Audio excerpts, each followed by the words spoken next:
Welcome to SportsBet TV with me, Paul Alster, looking ahead to your racing action coming up across Britain on Saturday, the 23rd of April. I have three selections for you this week, and I'm doing this bulletin particularly early, Thursday early afternoon, due to one or two technical reasons. So a lot of these prices that I'm going to be mentioning will be subject to change, but we're going to put a little one or two theories to the test here. If you're joining me for the first time, I'm all about big prices, trying to find big price winners, which means that there will be times when we don't hit the target. It can happen for a week or two or three, but things do tend to come around, and when they come around, they tend to come around very nicely. So it's all about patience and perseverance and playing it sensibly. Remember to press the subscribe button just below this screen if you are joining me for the very first time. It'll be worth you staying in touch. Well, last week there were three selections. Now, so often my recommendations tend to be trimmed in price, and that was very much the case with a horse called Mackinac, who had been early 14s. I recommended him. He was 10 to 1. He went off at 5 to 1. I think there were a few big newspaper tipsters went for him as well. And he ran actually quite well, but just didn't get the gaps when he needed them. He came home fourth, so just outside of the money there, unfortunately, but he's one to keep on the right side for the future. The other two, both at decent prices, didn't really run their races. Oakley looked as though he'd had enough for the season, although he wasn't disgraced. Orban didn't get the gaps when he needed them and then didn't pick up down at Newbury, but he's beginning to look dangerously well handicapped now, Orban. Anyway, I'm going to move on with time of the essence today. My three selections for you are spread across the cards at Ripon, Sandown and Haydock Park. And I'm taking you first to one of my very favourite tracks, Ripon in North Yorkshire. And the Garden Racecourse, 2:20 is the race of interest. Now, this is a 1 mile handicap, and the advance going is good to soft. 9 runners go to post. Quite possibly the ground might dry out a little bit, so keep an eye out on that. Now, when I wrote my notes an hour ago, there were no prices to go on. So I've put to the test the theory that I mentioned when I did my SportsBet live before Cheltenham, which is that I go through the horses without knowing the prices very often and just figure out what I fancy without letting the market dictate to me. When the prices are up, I tend to work back to front from the outsiders upwards. And then when I reach one that I think has got a chance, regardless of the odds, that could well be the one that I go for. Well, there were no prices up when I wrote these particular notes about the Ripon 2:20 on Saturday. I put that I'd expect Michael Dodds' A Boy Named Ivy to probably be favourite, second on its reappearance run in the Spring Mile at Doncaster 4 weeks ago, and runs off the same mark, so sure to be among the market leaders. The top weight Hortzadar has been in really good form for David O'Mara already this season. He's been kept busy. He was beaten just a nose at Redcar on the 4th of April, and then he was a close fourth at Newmarket last week. He's gone up £2 for that, actually. Whether he's going to improve having had those 3 runs, I'm not sure. There's Garden Oasis, a horse who's shown his liking for this track with 3 course and distance victories. He has a big chance, but judging on what he's done in the past, he may need his first run back. He's one of a number of horses in the race trained by Tim Easterby. And Grant Tuer, who's a very much underrated trainer, but is very good indeed. He's got a horse called King Triton, who was third in the Sky Bet Mile Handicap at the Showcase Ebor Festival at York in August last year, and he returns to the fray. There's also a horse of Ruth Carr's called Copper and Five, and this one should probably be better for having run at Redcar recently, finishing 6th of 16 and running quite well. He's also a previous course and distance winner. But my inclination here is to take a chance on a horse who has some very good form in the book, but not particularly the second half of last season. Now, the horse in question is called Devil Waller, and he's making his debut for the Tim Easterby stable, and Tony Hamilton will take the ride. Now, as I say, it's his first run for the yard and he's returning after a 6-month absence. Now, I've tipped this horse in the past. He was a very, very good 2-year-old when he was trained by Rafe Beckett. You may remember him 2 years ago, finishing second in the Jim Crack Stakes at York, the Group 2. And then he went on to finish a pretty close fourth to St Mark's Basilica, no less, in the Group 1 Dewhurst Stakes. He was beaten less than 3 lengths, and that is absolutely terrific form. So here was a horse that was a high-quality 2-year-old.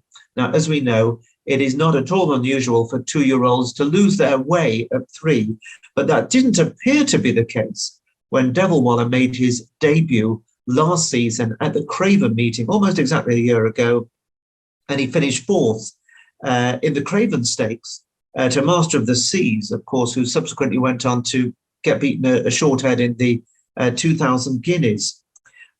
He himself, Devil Waller, after that fourth in the Craven, ran in the guineas, but didn't really run his race that day. And soon after, he was moved to the David Loughnan yard. Now, David's a perfectly good trainer, but for whatever reason, Devil Waller completely lost his way, and he ran 4 shocking races for the Loughnan stable. But as a result of that, he came tumbling down the handicap. Remember, he was rated 113 this time last year. The first thing that happened on going to Tim Easterby is that he's been gelded, and that can make a huge difference. So too, need to break these teeth in, struggling today. So too can the fact that a horse changes yard and suddenly it can perk up and start to enjoy life again. Now, the other significant factor is that he's going to run up a mark of just 84.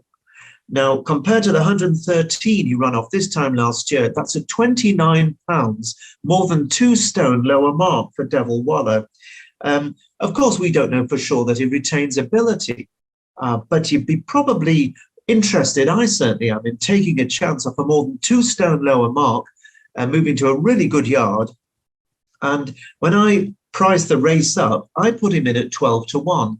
And then lo and behold, just before I've come on to talk to you, good old William Hills have gone up early Thursday afternoon, and they put him up outside of the field at 25-1. That's double the odds I anticipated, and I think there might be some proper value there.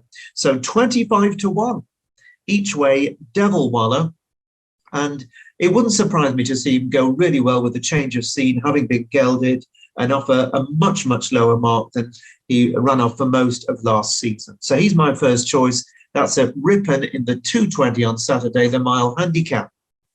And then we cross the Pennines from Yorkshire to Lancashire. The Roses, of course.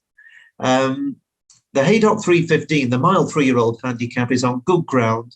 14 runners. We'll probably find some bookmakers playing 4, even 5 places to try and get your business, particularly as they change their terms as they get close to the off when they're desperate to get more money in the satchel, metaphorically, of course.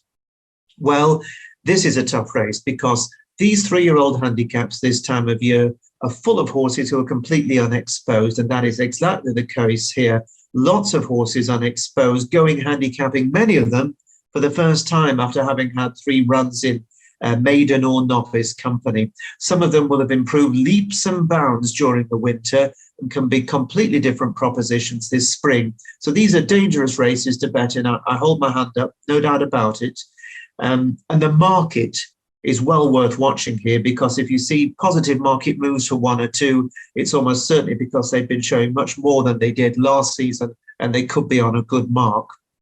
Despite all the above, remarkably, 6 of the last 9 favourites have won this race. So the market really probably is a good thing to keep an eye on. Well, certainly don't expect my choice to be favourite. That's one thing I can promise you. If it is, then you want to fill your boots, because it shouldn't be. The likes of Clive Cox has his Stella Queen, who was placed twice at Newmarket last season from 3 runs. That's an interesting runner. We already know Roger Varian's Canny Fettle, who won a Newcastle all-weather handicap a couple of starts back and has been second since. We know he'll be fit and well. Definite, trained by Rafe Beckett. This is a horse who's going to make his handicap bow with blinkers on for the first time, and he's nicely bred. So despite disappointing in all 3 runs last year, he would not be without a chance. And Typical Woman for the Inform Ian Williams yard, won on its 3rd start in 2021 at Chelmsford over a mile in a novice stakes, another interesting runner. But a horse that caught my eye last season, and I promised myself I'd have a little bit on, this term is called Big Bear Hug, and it's trained by Adam West, a young trainer who is doing well, and he's got Robert Havlin on, an Otzi young jockey who continues to do really well. Now, this is a Bilardo filly. She's a half-sister to 5 individual winners, all of whom have scored at between 7 and 10 furlongs. So this mile is right in the range on pedigree. Now, she's just had the 3 runs. She was 5th at Lingfield on the all-weather on her debut in June of last year, and that was in a 12-runner affair. She ran on very nicely inside the final furlong. They then gave her 4 months break after that, brought her back at Yarmouth in a 16-runner novice stake. She went off 100-1, and she finished 4th of the 16 runners there. She came through to lead at the furlong pole, just tying up in the last 150 yards. Probably that lack of an outing after a 4-month break caught her out. And then after just 50 days, she went to Kempton, a 7-furlong novices race. She finished 3rd of 14 to Cuban Beat. She had every chance when she was hampered over a furlong out, could not quicken after that. Now, the form of that Kempton race is what really has caught my eye, because the second horse has come out and since won a Lingfield novice race very well. The 4th horse, so she split the pair, has won 2 races since then, one at Kempton and the other one at Southwell, both in mile handicaps. That form working out really well. Now, add that to the fact that Adam West is doing quite well at the moment. Of his last 8 runs at the time of this recording, 2 of them have won and others have also run well. And one of the 2 that won was ridden by none other than Robert Havlin, and it popped up at 11-1. Another one that was first time out this season. So there are all sorts of strands that suggest it is not beyond the bounds of possibility by any means that Big Bear Hug, assuming that she's trained on, and of course you never do know, but she looked the type to improve, assuming she's trained on and with Rob Havlin on board for a yard that's among the winners, and having shown form that if she were from a bigger yard, she would surely be smaller odds. I think she's worth an interest. But unlike the previous race, there are absolutely no odds up at the moment. So my estimated price for Big Bear Hug is 10-1. And that would be an each-way punt for me. I'm expecting at least 4 places. So keep an eye on the market, see what odds pop up, see what place terms there are. Have a look through the race yourself and try and figure it out. And if you, like me, think Big Bear Hug has got a chance, then double figure odds, I think, are probably worth having a little bit each way. Big Bear Hug, Haydock, 3:15 Saturday. And then to my last race, well, even though the jump season has just about run its course, of course, it's the last day on Saturday. And before I go any further, Brian Hughes, what a star. Only the 4th jockey in National Hunt history to ride 200 winners in a season. He is absolutely amazing. He doesn't get the credit that the other 3 did, of course, AP McCoy, Peter Skoo and Dickie Johnson. Whether it's because he's winning his races primarily up in the north, I don't know. There is quite a lot of prejudice against northern horses and possibly even northern jockeys. And I was horrified to see the Racing Post overnight. On Wednesday, he achieved the record. You looked at the Racing Post Thursday morning, he was 8th story in the list. I mean, that is a bloody disgrace, really. Excuse me, but it really is. Brian Hughes, if I had a hat, I'd take it off to you. You are an absolute star. I'm so thrilled for him to get the 200 winners up. But it is the last day of the jump season. The Bet365 Gold Cup is the old Whitbread Gold Cup. So many great memories in this race, of course. For me, probably the greatest ever National Hunt finish, the 1984 Whitbread, won by Queen Mother's Special Cargo in that 4-way photo. It's one of those races that really cemented my love for the game. Now, there's a couple of horses running in this year's renewal that I've tipped in recent weeks. Cap de Nor, who was 5th in the race last year, for Christian Williams, a red-hot trainer, but he did run really poorly at Aintree. And unless there was a genuine excuse, I couldn't have him this time. The other one that I tipped in the Grand National, Demand de Lille, who was 100-1 shot at Aintree, ran really well, was in about 9th or 10th place when he fell at the chair halfway round. That's not really the best prep, I don't think, for a race such as this, so I'm not putting him up. Now, this year's race is very much a rerun of last year's very close and dramatic finish in which, and I need to get this right, Enrillo was first past the post, but he hampered Kitty's Light, who eventually crossed the line in third. Enrillo was demoted. Kitty's Light, though, didn't get the race because he was nabbed on the post by Potterman, who wasn't hampered. Now, to remember all the hoo-ha and furore about the steward's decision there, well, it was Potterman that got the race, and we've got them all back. Potterman, Kitty's Light, and Enrillo. Enrillo, I see, is the 7-2 favourite. Of the three, I think I'd probably be on Kitty's Light, who most recently was an excellent second in the Scottish National to stable companion and informed supermare Win My Wings. Win My Wings is back for more, but of course is running off a much, much higher mark. And actually, Kitty's Light is £19 better off for 7 lengths with its stable companion. I wouldn't rule out another big run from Win My Wings. It is a tremendous race, actually. It's a red-hot race. Now, the other horse to the 4 in the betting is Dan Skelton's Phlegmatic, who is on a hat-trick of wins after a couple of successes at Kempton, also a right-handed track, winning at 2.5 and 3 miles, but he's going up again in trip, and a £16 total rise for me means that he could be vulnerable. Now, I'm going to go with an old favourite here, and I'm sure there'll be plenty of you thinking, what on earth am I doing? But it's happened time and again that I've put up horses that people think are back numbers that have gone at the game, and then they really surprise us and win at very big odds. It's happened more than a few times on this service, believe me. The horse is Step Back, trained by Mark Bradstock, who of course won the Gold Cup with Coney Grease, so we know he can do it when he has the right horses. He's also won other very big races as well. And it's his daughter, Lily Bradstock, who is going to ride this old horse. She claims 7. I'm not sure she'll be able to claim all the allowance because this horse will be running off as low as 9 stone 9 if she claims all the allowance. I'd love her to be able to do so, but I don't want her to be so weak from dieting or saunas that she can't hold onto the reins. Anyway, Step Back has a great course record. He's a real Sandown Park specialist. And of course, I'm sure many of you will know he won this race in 2018. In fact, he didn't just win it, he murdered them. He ran away, winning by 13 lengths. And he's been very lightly raced since. He's had all sorts of issues, but they've kept him in training and they keep being rewarded by him reappearing and running very good races. Indeed, a year after his win in the race, he came back to finish third off a £10 higher mark in the 2019 renewal behind Talk Is Cheap, another example of how well he goes at this Esher track. Now, he won here once again after another period of absence. That was in November 2020. He won off a mark of 142. And then he missed another year, made a fair return earlier this season at Ascot, where he ran very well to 3 out in a listed chase just before Christmas, before getting tired, understandably, after a year off. He then was third up at Musselburgh in a pretty decent staying chase.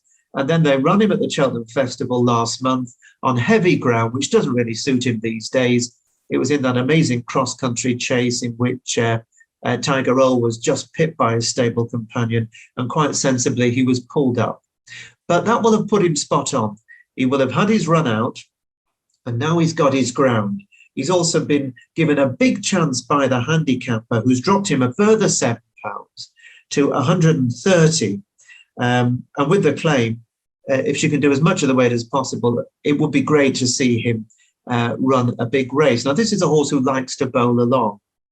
And that's the right ride for an amateur jockey. Now, Lily Bradstock has won plenty of races between the flags. Indeed, her mother, Sarah Bradstock, who was Sarah Oaksey, daughter of Lord Oaksey, actually rode a horse I had a share in a very, very long time ago at Ascot on King George Day on the flat, when Tenoso won in the Diamond race, in which our horse was one of the favourites. I think it went off favourite in a 20-runner race, and she missed the break before steaming home to finish 5th. Well, it's about time the family paid me back with a nice prize winner. So that's not the reason I'm with Step Back. The other reason is that putting blinkers on for the first time for a 12-year-old You don't see that very often at all. I think they believe he still has enough ability to be really competitive off this very low mark. And I suspect that if he does bowl along in front, the professional jockeys will let her get on with it and wait for her to come back. And they don't always come back, as we know. So for those of you, like myself at one time, that like to trade in running, there might be a chance to make a bob or two with step back as well. Let's hope he's well. I expect him to go well. He's 25 to 1, offered each way, with 4 places at this very early stage on Thursday, early afternoon. I think there's every chance he'll go out to 33 to 1, and you'll be able to pick him up for 5 places as well. I wish him the best of luck. Step back is my choice to spring a big surprise in the Bet365 Gold Cup at Sandown, the 3:32 race on Saturday. And here's my last selection for this week. If you haven't already done it, press the subscribe button. I'll be back to you next week with my recommendations for another terrific weekend's action. But for now, from me, Paul Alster at SportsBet TV, bye-bye for now. Enjoy your racing.